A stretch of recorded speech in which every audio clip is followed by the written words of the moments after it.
Today in Albany, New York, a coach under fire, Cloverfest chaos at the arena, and the long shadow of the Hudson River's pollution. Plus, school zones shaped by redlining and a small town taking a hard look at big batteries. I'm Dean Bark. Welcome to the City Report with Dean Bark, your local news rundown from Albany. Let's start with this. The Greater Amsterdam School District, the public school system serving the city of Amsterdam and Montgomery County, has terminated a varsity boys lacrosse assistant coach after serious criminal charges. The coach, Jared T. Baldizin, was fired following his arrest on felony counts of third-degree rape and third-degree criminal sexual act. Investigators say the alleged assault involved a student and dates back to the spring of 2024, when Baldizin was working as a teacher's assistant in the Broad Alban Perth Central School District, a neighboring district in Fulton County. After charges were filed in March, the Amsterdam board voted later that month to remove him from the coaching position. He had been on administrative leave while the case developed. Baldizin was employed by the New York State Thruway Authority, the agency that runs the Thruway, at the time of his arrest. He's due back in court late March. As with any criminal case, he is presumed innocent unless proven guilty in court. Both school districts say student safety is the top priority, and this case underscores a hard reality. Background checks, ongoing monitoring, and swift coordination between districts are not box-checking exercises. They're critical safeguards. It's alarming that Baldizin remained on a state payroll in any capacity while these charges were pending, and it raises questions about how quickly agencies share and act on serious allegations across systems. Moving on. An arrest at Cloverfest, an annual music event held downtown, turned violent Friday night at MVP Arena, the major indoor venue in Albany. According to the Albany County Sheriff's Office, a 21-year-old man from Troy allegedly punched one of their sergeants as security tried to eject him during a hip-hop concert segment of the festival. Sheriff Craig Apple, the elected head of the Albany County Sheriff's Office, said the man was acting irrationally. Security staff struggled to remove him, deputies stepped in, and things escalated. The sergeant was treated for injuries and released. The accused faces second-degree assault and resisting arrest, and he was set for arraignment in Albany City Court the following day. Large events like this test the working relationship between private security and law enforcement. The load is heavier when intoxication is widespread, as the sheriff noted, because gauging impairment in a crowd of impaired people isn't exactly a precise science. Looks like someone forgot the memo about not hitting deputies. It's never a shortcut to the exit you want. For the next story, time to dig into the details on a decades-long public health issue.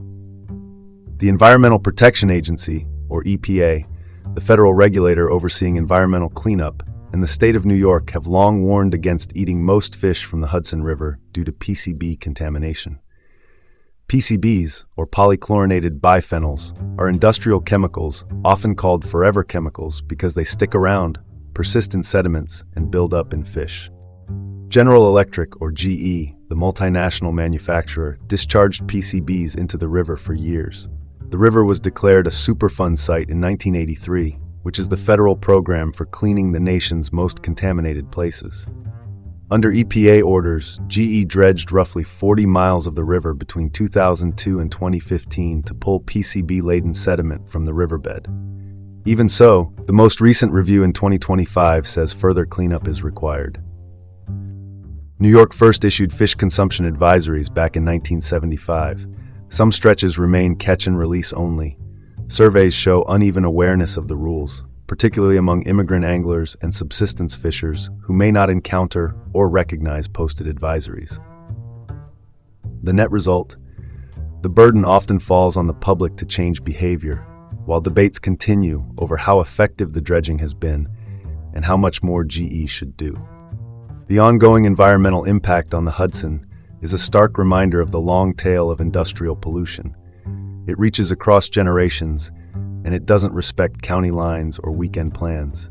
If you fish the Hudson, check the state's latest advisories before you keep anything. That's the headline. Let's pivot to the next story. A new report says school attendance zones in Schenectady, the city just northwest of Albany, still mirror redlining maps from the 1930s. Redlining was the discriminatory practice where banks and governments graded neighborhoods, often penalizing Black and immigrant communities, leading to decades of underinvestment. The report's takeaway is blunt. Those lines drawn nearly a century ago still influence which students go to which schools today.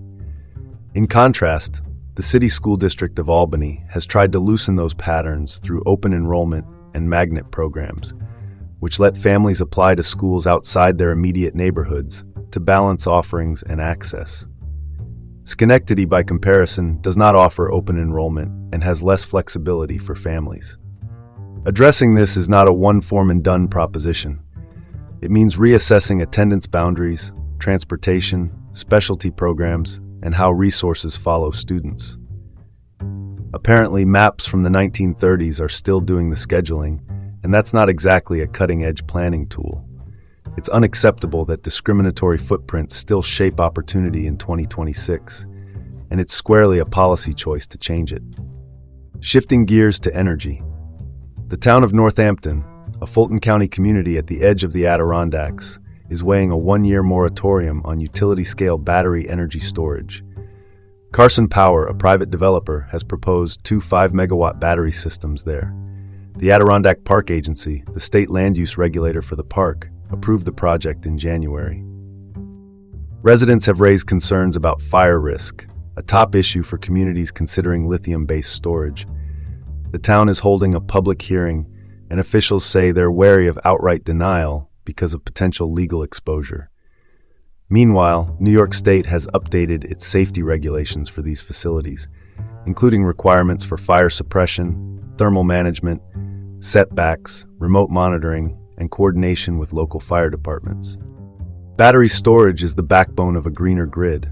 It banks surplus wind and solar power, so the lights stay on when the weather doesn't cooperate. But siting is often where the rubber meets the road. The safety concerns are valid while the transition to renewable energy remains crucial. The task in Northampton is to make both true at once, rigorous safety planning and transparent oversight, without stalling the infrastructure the state needs to cut emissions. And that's your report for today from the City Report with Dean Bark in Albany. Enjoy your day, and we'll see you tomorrow.